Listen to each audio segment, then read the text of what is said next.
खटीमापुर गांव में मीरा अपने पति रोहन के साथ रहती थी। एक दिन काफी रात हो जाने पर भी रोहन घर नहीं लौटा। मीरा बार बार रोहन का फोन ट्राई कर रही थी, लेकिन फोन भी नहीं लग रहा था। मीरा परेशान होकर पड़ोस वाली शांति के घर जाती है। शांति दीदी, मेरे पति अभी तक घर नहीं लौटे हैं, ना ही उनका फोन लग रहा है। क्या तुम्हारे पति मनोहर अस्पताल वाले रोड से लौटते हैं? हाँ, क्या हुआ? जल्दी चलो, मैं भी गाड़ी निकालती हूँ। लेकिन हुआ क्या? अस्पताल वाले उस रोड पर रात में एक आत्मा भटकती है। ऐसा सुनते हैं कि वो आत्मा लोगों का दिल निकाल लेती है। शांति और मीरा कार से राम मनोहर अस्पताल वाले रोड की तरफ निकलते हैं। उधर रोहन के अस्पताल वाले रोड पर कार खराब होती है। ये रोड कितना सुनसान है, किससे हेल्प मांगूं? फोन में बैटरी भी खत्म हो चुकी है। तभी आत्मा रोहन के सामने आती है।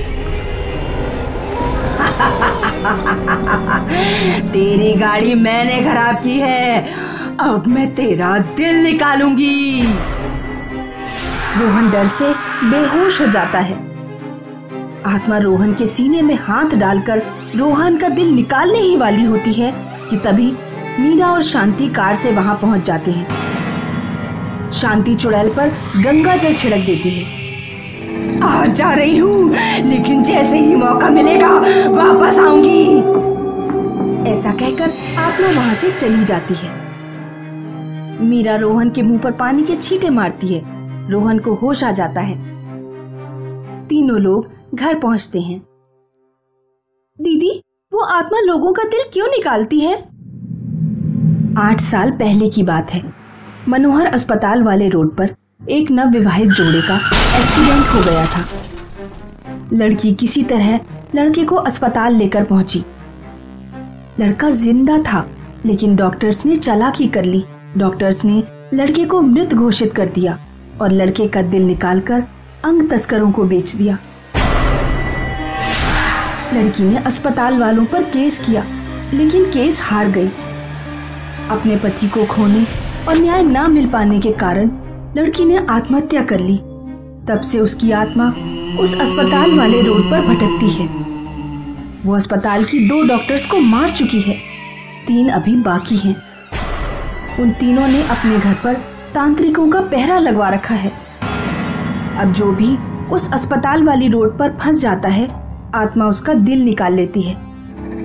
चलो, बहुत रात हो गई है, अब मैं सोने जा रही हूँ। शांति अपने घर सोने चली जाती है। मीरा और रोहन अपने घर आकर सो जाते हैं। कुछ घंटों बाद मीरा अचानक से उठ जाती है और अजीब अजीब हरकतें करने लगती है।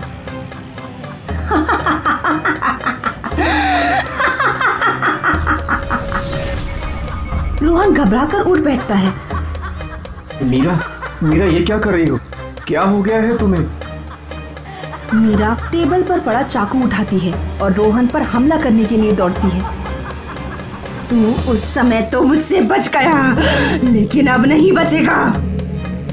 रोहन दौड़कर कमरे से बाहर जाता है और मीरा को कमरे में ही बंद कर देता है।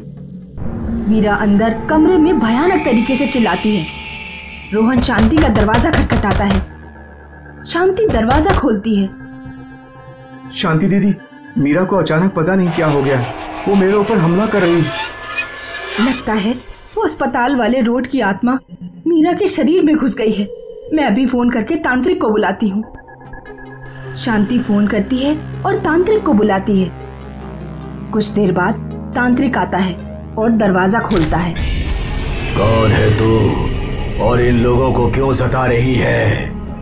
चुप कर बुड्ढे, कुछ नहीं बताऊंगी मैं तुझे। अगर नहीं बताएगी तो मैं तुझे हनुमान चालीसा पढ़कर भस्म कर दूंगा। मैं अल्पना हूँ।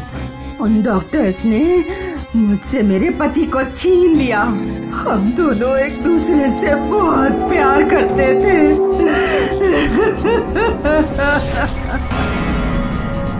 मैं तुम्हारा दर्द समझ सकता हूँ, तुम बस मुझे एक मौका दो। मैं उन अस्पताल के बाकी डॉक्टर्स को सजा दिलवाऊंगा। मेरा भरोसा करो, मैं एक वकील हूँ। जब आज तक मुझे न्याय नहीं मिला तो अब क्या मिलेगा?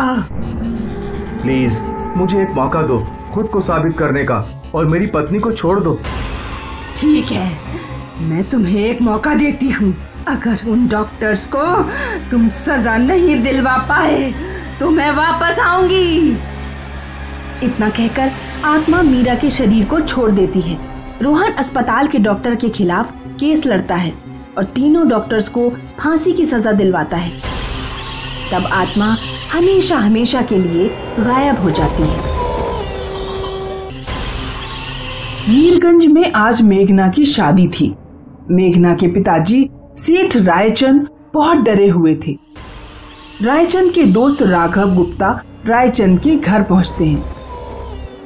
अरे रायचंद, ये किस तरह की शादी हो रही है गांव में? बिल्कुल सन्नाटा है, कोई रौनक नहीं है। दोस्त क्या बताऊं, इस गांव में कटे हाथों वाली चुड़ैल का साया है। कटे हाथों वाली चुड़ैल? पिछले कई सालों से जब भी गांव में किसी लड़की की शादी होती है तो वो चुड़ैल गांव में आती है और दुल्हन के हाथ काट कर ले जाती है। अच्छा, तो ये बात है, तभी तुम गांव के लोग इतना डरे हुए हो। लेकिन तुम चिंता मत करो, मैं एक साइकियाट्रिस्ट हूँ।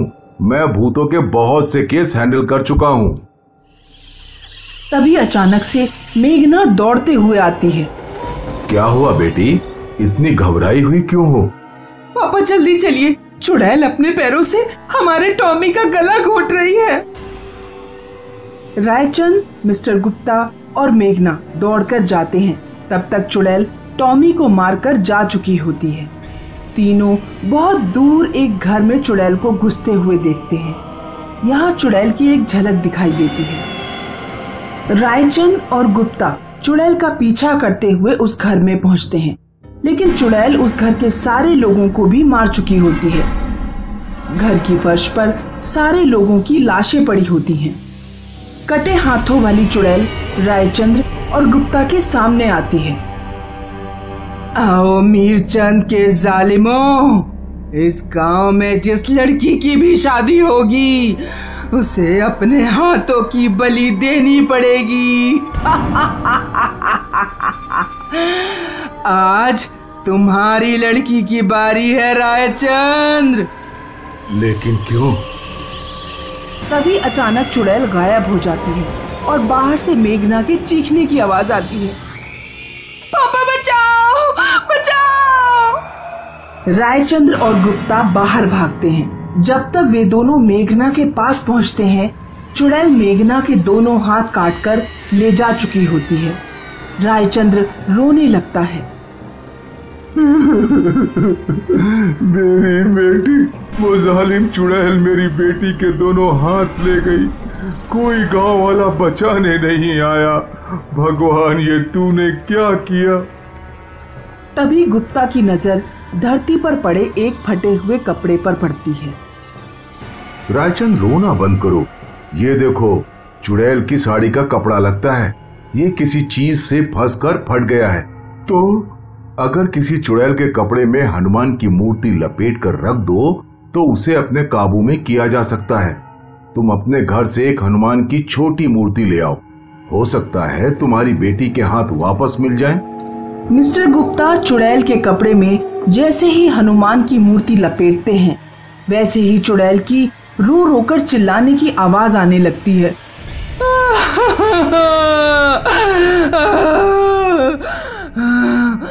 उस कपड़े से मूर्ति बाहर निकालो। मैं मूर्ति तभी बाहर निकालूंगा जब तुम मेरे प्रश्नों का उत्तर दोगी। क्या पूछना चाहता है? तू उन लड़कियों के हाथ क्यों काटती है जिनकी शादी होने वाली होती है? बहुत साल पहले की बात है। मेरे पिता इस गांव के जमींदार का कर्ज नहीं उतार पाए थे, तो जमींदार ने बदले में मेरी शादी वाले दिन ही मेरे पिता को मार दिया और मेरे दोनों हाथ काट दिए। किसी गांव वाले ने ना मुझे बचाया और ना मेरे पिता को। हाथ कटने पर मैंने आत्महत्या कर ली।